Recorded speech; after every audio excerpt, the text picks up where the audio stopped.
What is something you think everyone should know about being in a relationship?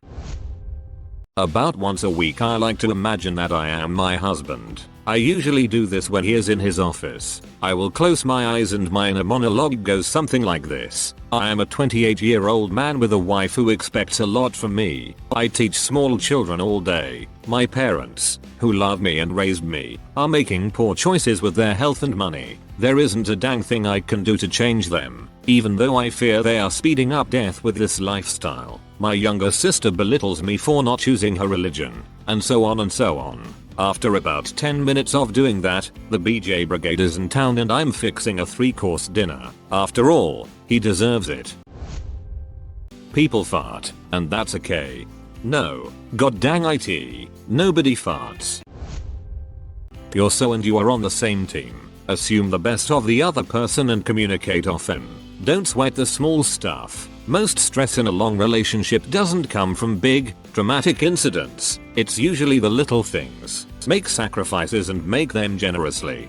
And don't let the little things build up until you explode. Talk about things, express your feelings, and if there is something you simply can't sacrifice on, then talk about it and compromise.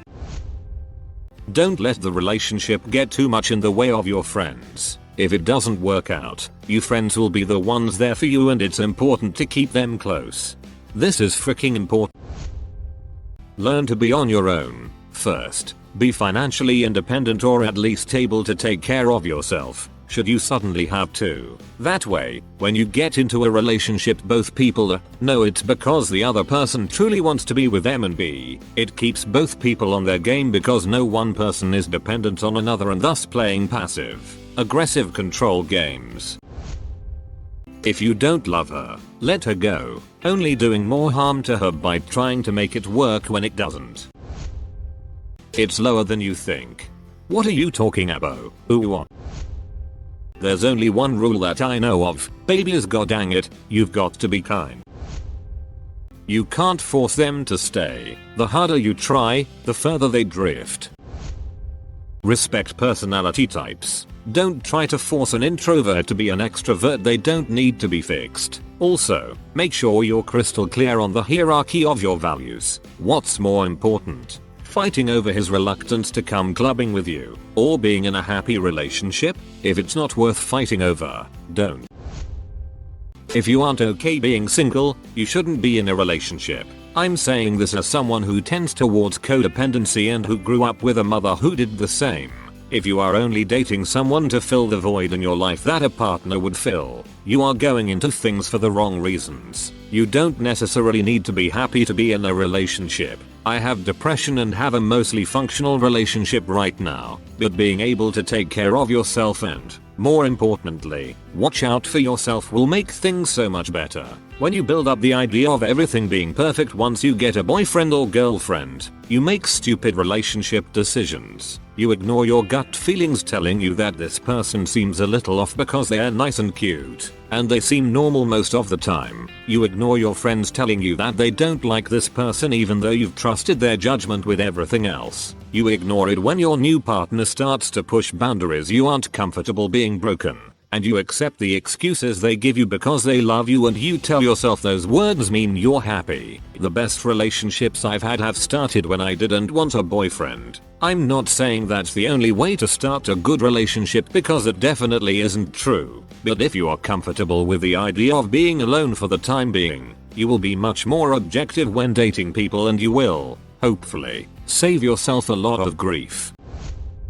If they cheated on someone to be with you, don't be surprised when they cheat on you. I can literally speak from experience on this one. Don't give up on what is important to you. Do not give up on something you are trying to accomplish. Going slow is worth it. There are always exceptions to the rule, but more likely than not, your relationship is not the exception. Why risk it? Why gamble? Life throws a lot of obstacles in your way already. Why make life harder just for that high of infatuation? Build a good, solid foundation to your relationship. Really get to know someone in their life. Make sure you're aware of all the deal breakers. Let them become your best friend, rather than treating them like a crack addiction. You have to love and respect yourself before you can successfully love and respect someone else. Be happy or at least content with yourself before you enter into a relationship. Some people seem to think having a significant other will absolve all of their problems. It only adds a burden onto your partner. You are going to fight. Learning to pick your battles is important, but don't bottle everything inside. If the person stops showing interest, just let it go.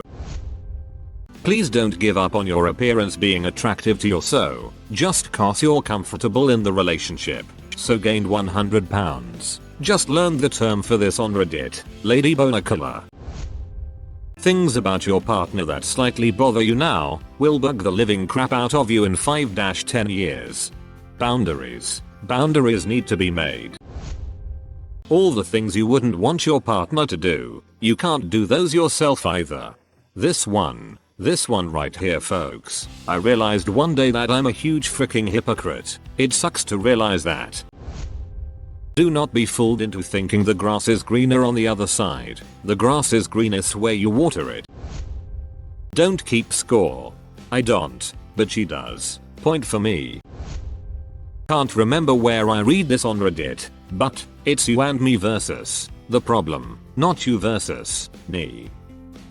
Never be mean. You can be upset at one another, but never say anything intentionally mean and hurtful. Once you cross that line, it's very hard to go back.